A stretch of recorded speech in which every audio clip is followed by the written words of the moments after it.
Друзья, всем привет! С вами я, Гирим Жумадилова. Сегодня для вас хочу показать скульптурно-глубокотканный массаж с шейно-воротниковой зоной. Приемы, которые работают, конечно, для лица, но массаж сам по себе начинается с прилегающих зон. Здесь я перевернула клиента, открыла для себя заднюю поверхность шеи. Здесь у меня трапециевидная мышца. Хочу расслабить, снять напряжение с шейно-воротниковой зоны, проработать холку и пару приемов для того, чтобы снять напряжение с плечевого сустава. Все мышцы, которые крепятся на шее, которые держат наше лицо в положении шеи и головы, все эти мышцы, которые крепятся к поперечному отростку, они крепятся, и некоторые из них к зоне лопатки.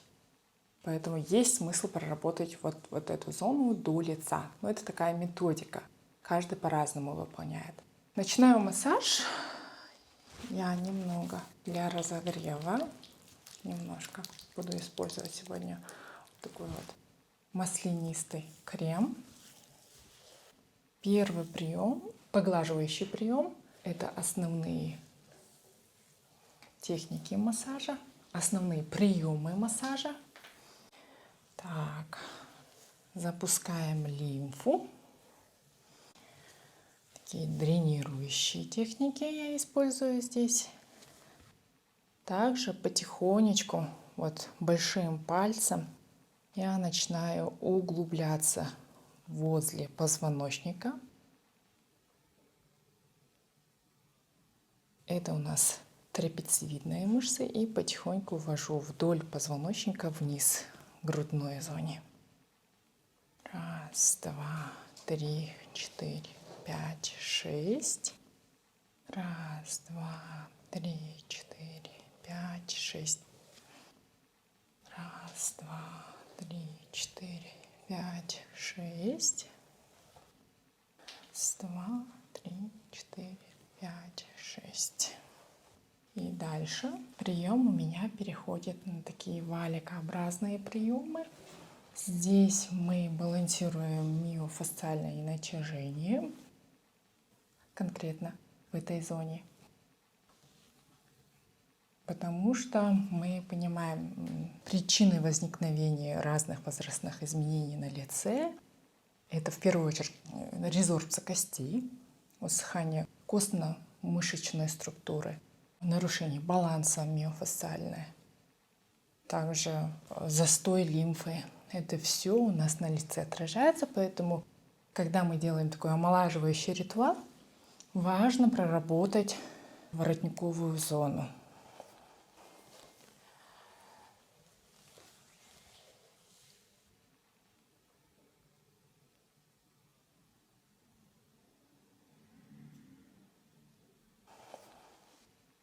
Так, вот такие приемы.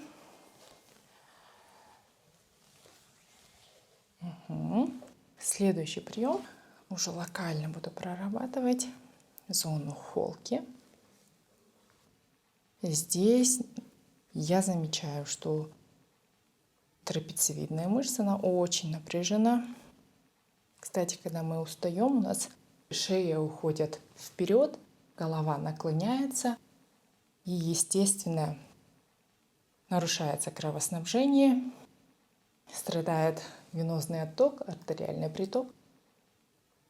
Поэтому до лица проработать эти зоны, заднюю поверхность шеи очень важно.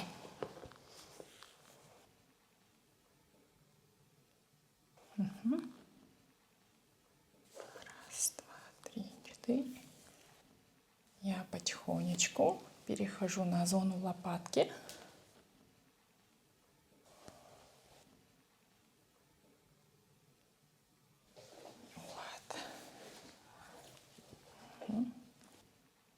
Это не больно.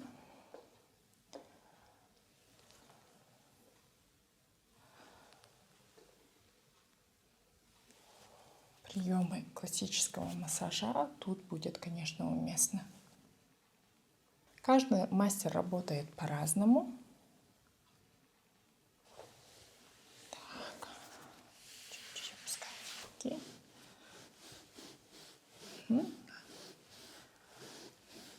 круговое движение делаю на лопаточной зоне.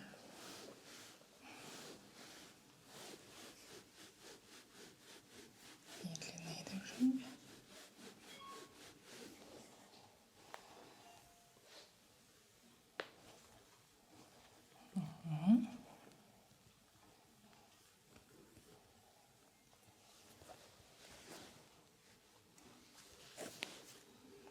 Поднимаю. И делаю вот такое вот натяжение, тракция называется. Очень медленно тяну плечо вниз. Я бы еще тут пару техник включила бы. Таких. Раз, два. Скалкообразный. Углубляюсь, натяжение. И вот такой вот разворот.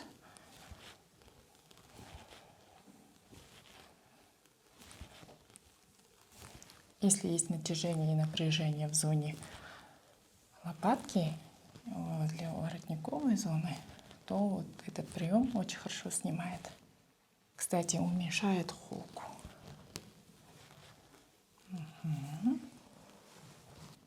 Вот посмотрите, какая разница: проработанная сторона и пока еще не проработанная правая часть. Те же самые приемы повторяем с правой стороны. Так, разогреваю. И потихоньку все то же самое я повторяю с правой стороны.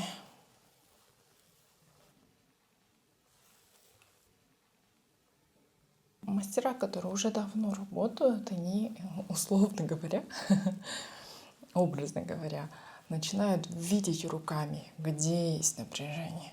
Вот. Боль в трапециевидной мышце — это индикатор нашей усталости, сразу можно заметить. Так, потихоньку перевожу технику. Друзья, я часто вижу такие вопросы, что вот, Айгерим, мы работаем с лицом, там, у кого-то очень тонкая кожа, подойдут ли вот эти методики блефаропластического или глубокотканного лифтинга, который вы обучаете? Вот как можно различать и правильно подбирать? Такие вопросы есть. Хочу сказать, я во всех своих методиках применяю массаж прилегающих зон, как воротниковая зона. И это подходит для всех типов старения. У меня клиент здесь модель астеник, конечно, тонкая, лишних отеков нет, подкожно-жировая клетчатка на лице чуть позже покажу. Но тем не менее, для всех типов старения проработки такие, когда вы первый блок посвящаете дренажу или на работу шейно-воротниковой зоны, для всех подходит. Вот это имейте в виду.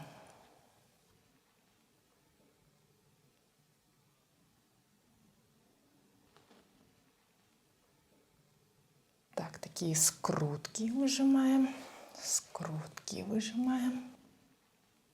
Скрутки. Так, и я плавно перехожу на эту сторону. Так, здесь у меня штатив. Постараюсь как-то аккуратно. Так, Джамиля, поднимаем. Угу. И работаем в зоне лопатки. Раз, два. Я как бы раскрываю зону лопатки. Так вот, тяну на себя. Можно очень медленное натяжение делать. И опускать. Еще раз. Угу. Особенно шилоподъязычная мышца, которая крепится, вот начинается от подчелюстного пространства, и она доходит до верхней части лопатки. Вот эти техники очень хорошо работают, когда мы там корректируем нижний овал лица. Угу. Так, потихоньку спускаем. и вращений. Можно 5-6 подходов вверх. И несколько раз в обратную сторону.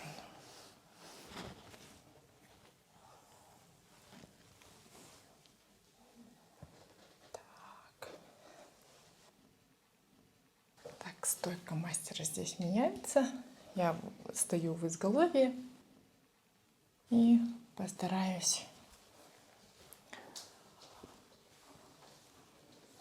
вот эту технику, скалку, проделать в изголовье и, тем не менее, охватить всю зону.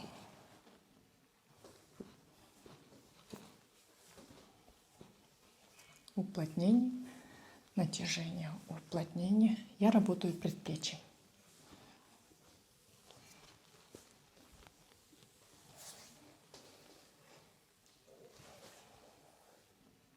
Если честно, не достаю из-за камеры, из-за штатива. Но постараюсь просто дополнить вот этой техникой.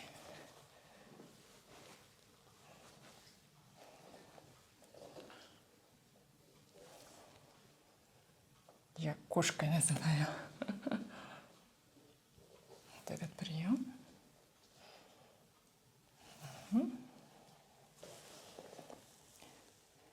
И дальше перехожу на заднюю поверхность шеи, также скрутки.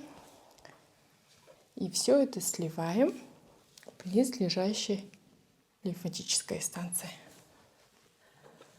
к лимфоузлам, который, кстати, по бокам двигается вниз, ключица стекает.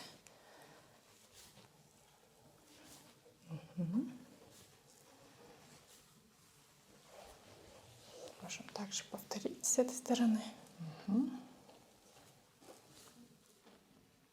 Кто часто приходит к вам и просит подтянуть овал, просит уменьшить второй подбородок, да? Вот эта техника, если вы проработку начнете хотя бы с задней поверхности шеи, со скруткой, будет очень правильно. Даже когда мы не меняем исходное положение, я работаю только в одном положении.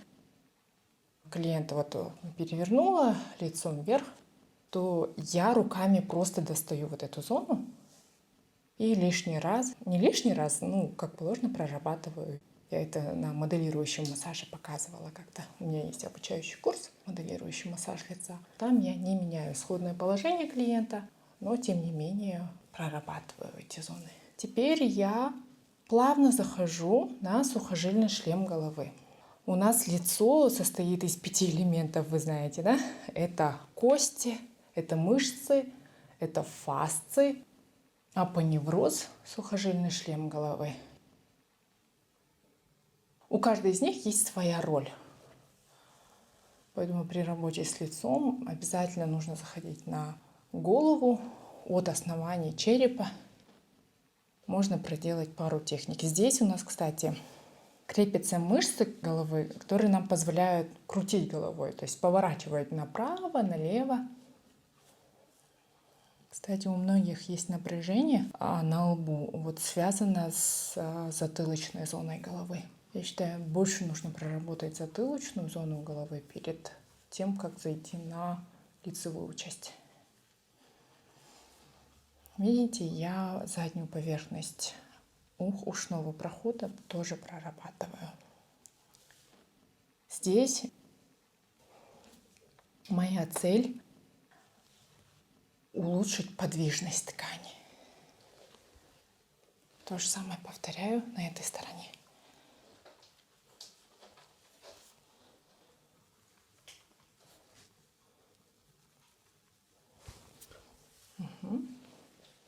Натяжение по трапеции, да?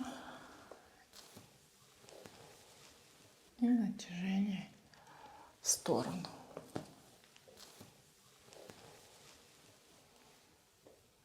Углубляемся к ткани, не просто так гладим.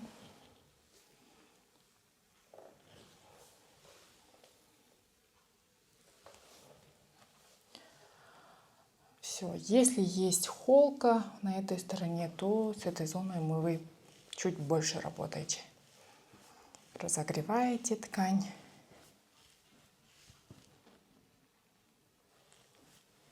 Да? И вот от центра как бы вот такими валикообразными приемами сливаете вниз. Либо можно скалку, прием скалку подключить. Это когда вы вот предплечьем работаете. Давайте покажу. Можно даже работать без масла. Одну сторону, потом на другую.